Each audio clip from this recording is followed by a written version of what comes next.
नमस्कार, भक्ति दर्शन चैनल में आप सबका स्वागत है। एक पुरानी कथा के अनुसार एक साहूकार था। उसकी बेटी प्रतिदिन पीपल के पेड़ पर जल चढ़ाने जाती थी। पीपल पर लक्ष्मी जी का वास माना जाता है। एक दिन लक्ष्मी जी ने प्रकट होकर साहूकार की बेटी से कहा, तुम मेरी सहेली बन जाओ। उसने पिता से पूछकर उत्तर देने को कहा। पिताजी के हाँ कहने पर साहूकार की बेटी ने लक्ष्मी जी को सहेली बनाना स्वीकार कर लिया। एक दिन माँ लक्ष्मी साहूकार की बेटी को अपने घर ले आई। लक्ष्मी जी ने उसे ओढ़ने के लिए दुशाला दिया तथा सोने की बनी चौकी पर बिठाया। सोने की थाली में उसे अनेक प्रकार के व्यंजन खिलाए।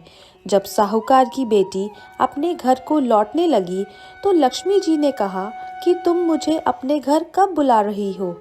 साहूकार की पुत्री ने पहले तो आनाकानी की, परंतु फिर तैयार हो गई। लेकिन घर जाकर वह उदास होकर पिता से बोली कि लक्ष्मी जी ने तो मुझे इतना दिया और बहुत सुंदर भोजन कराया, मैं उनकी किस तरह सेवा करूं? हमारे घर में तो उसके अपेक्षा कुछ भी नहीं है। तब साहूकार ने कहा, जो अपने से बनेगा वही खातिर करेंगे। तुम जाकर गोबर मिट्टी से चौका लगाकर सफाई कर दो। दीपक जलाकर लक्ष्मी जी का नाम लेकर बैठ जाना। और तभी एक चील किसी रानी का 9 लखा हार उसके पास गिरा गई।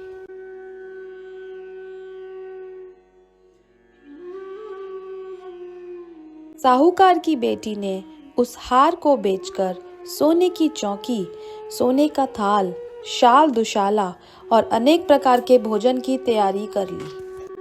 थोड़ी देर बाद माँ लक्ष्मी उसके घर आईं। साहूकार की बेटी ने बैठने के लिए उन्हें सोने की चौकी दी। लक्ष्मी जी ने चौकी पर बैठने से मना किया और कहा कि इस पर तो राजा रानी बैठते हैं।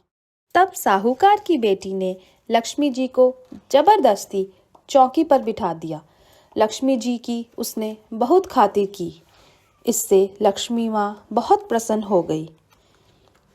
माँ लक्ष्मी के आशीर्वाद से साहूकार बहुत अमीर बन गया। हे माँ लक्ष्मी, जैसे तुमने साहूकार की बेटी की चौकी स्वीकार की और बहुत सा धन दिया, वैसे ही सबको धन धान्य प्रदान करना।